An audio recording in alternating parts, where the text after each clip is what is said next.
Madame Nathalie Serre pour le groupe Les Républicains. Merci Madame la Présidente. Ma question s'adresse à Monsieur le ministre des Armées, Sébastien Lecornu. N'étant pas là, je pense peut-être à Madame la ministre de la Culture. L'Hôtel national des Invalides est sans conteste un joyau architectural, mais plus encore, c'est un lieu chargé de symboles et d'histoire pour notre pays.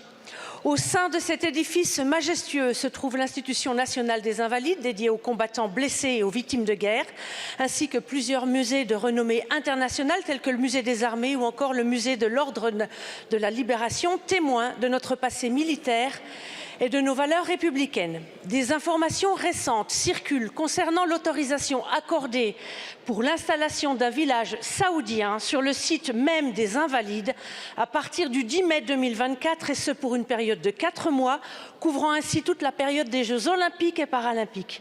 J'aimerais, Monsieur le ministre, obtenir des éclaircissements à ce sujet.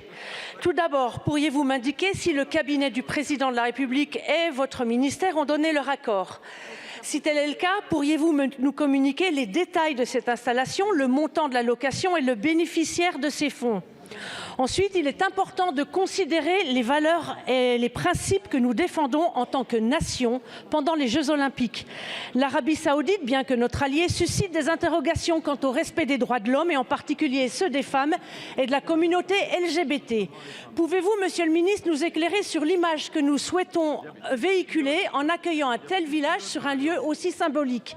Enfin, je m'interroge sur la cohérence de cette décision avec le projet scientifique et culturel du musée de l'Armée, qui aspire à devenir un lieu d'histoire mondiale de la France.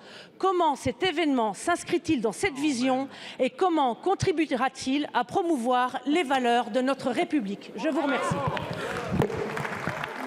Je vous remercie. La parole est à Madame Patricia Miralles, secrétaire d'État en charge des anciens combattants et de la mémoire.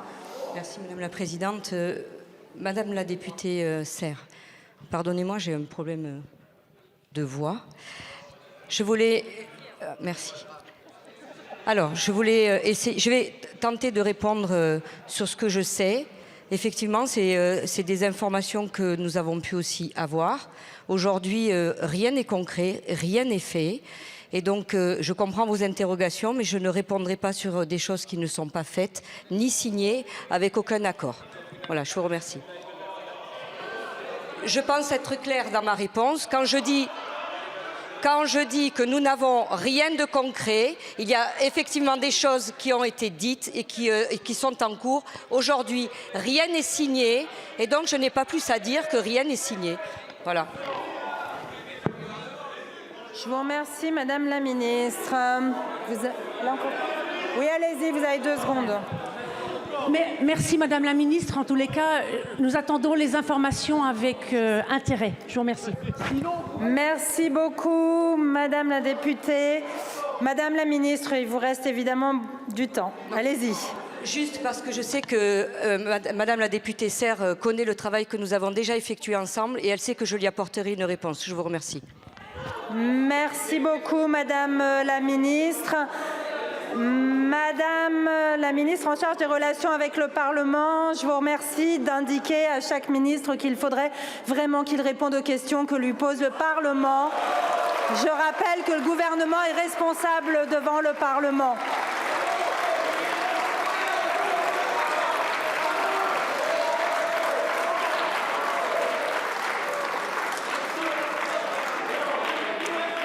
La parole